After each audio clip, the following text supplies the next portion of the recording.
ऐसा काम करो आप कि आपका पति प्रसन्न हो, आपके घर के सदस्य लोग प्रसन्न हो कि नहीं ये भक्ति कर रही है, इसका आचरण, इसका व्यवहार, इसकी बातें अच्छी हैं, चलो हम भी इसके साथ भजन करेंगे।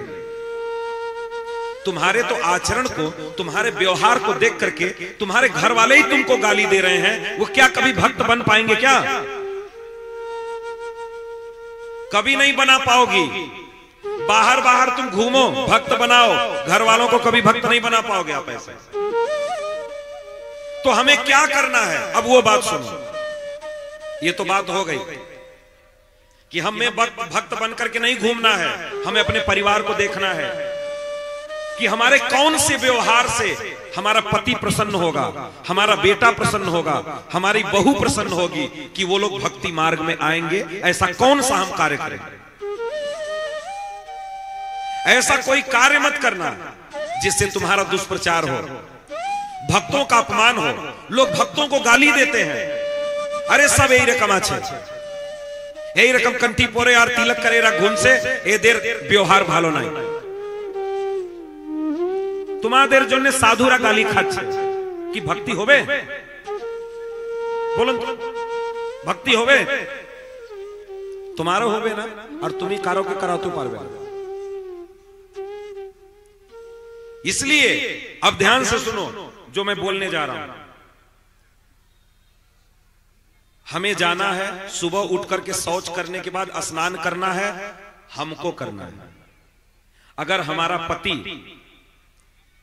अगर शौच करने के बाद स्नान नहीं करता है तो हमें कोई दिक्कत नहीं, कोई समस्या नहीं। हमें अपनी शौचता पवित्रता पर ध्यान देना है। अपने अगर हम स्नान ध्यान करके कपड़े बदल करके हम बिस्तर पर आ रहे हैं, बिस्तर पर बैठ रहे हैं, उठ रहे हैं, तो हमें केवल और केवल अपना ध्यान देना है। सामने वाला अगर ऐसा कुछ करे तो उतना दोष नहीं लगता। केवल आप अपना ध्यान दो कि हमें शौच जाना है तो हमें स्नान करना है।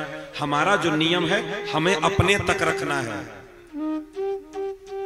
आप अपने तक रखो, आपका व्यवहार धीरे धीरे अच्छा होगा तो आप कभी, जब आपका पति बहुत प्रसन्न हो, बहुत खुश हो, अच्छे मिजाज में हो, तो आप उससे प्रेम से कहो।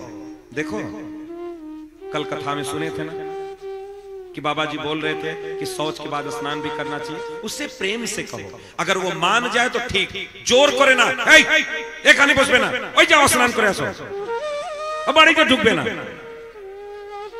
কখনো ভক্তি তুমি করাতে পারবে না বাবা, এই রকম হবে না।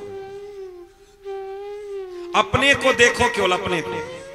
अगर आप चाहते हो पूरा परिवार भजन करे, भक्ति करे, तो अपने आप को देखो, बस केवल अपने आप को। और आप जो नाम जप कर रहे हो ना, उस नाम जप के प्रभाव से ही पूरे परिवार की मति बदल जाएगी। पूरा परिवार धीरे धीरे धीरे धीरे करके आपके आचरण से, आपके व्यवहार से, भगवान नाम जप से पूरा घर वैष्णव हो जाएगा, पूरा घर वैष्णव हो जाएगा। किसी के ऊपर कोई भी नियम जोर जबरदस्ती मत ला दीजिए किसी को। आपका काम है करके दिखाना, बोलना नहीं। आपका काम है करके दिखाना, बोलना नहीं, लेक्चर देना नहीं। क्यों? लेक्चर देने लायक अभी हम हुए नहीं।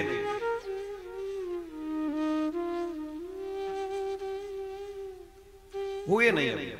इसलिए ध्यान देना है कि हमें अपने परिवार को भक्ति मार्ग में कैसे लाना है। अब घर के लोगों से हमारा व्यवहार पहले ठीक होना चाहिए। घर के लोगों से व्यवहार हमारा ठीक होना चाहिए। इसलिए इस बात को हमेशा ध्यान रखना कि जिसके आंगन में आज भगवान अपने छोटे छोटे चरणों से चल रहे हैं, उस आंगन में कौन नहीं आ रहा है? देवी देवता आ रहे हैं, उन चरणों में लोट पोट कर रहे हैं। क्यों? क्योंकि आज नंद और यशोदा को भगवान कृष्ण की भक्ति, कृष्ण की प्राप्ति हुई, कृष्ण की प्राप्ति हुई।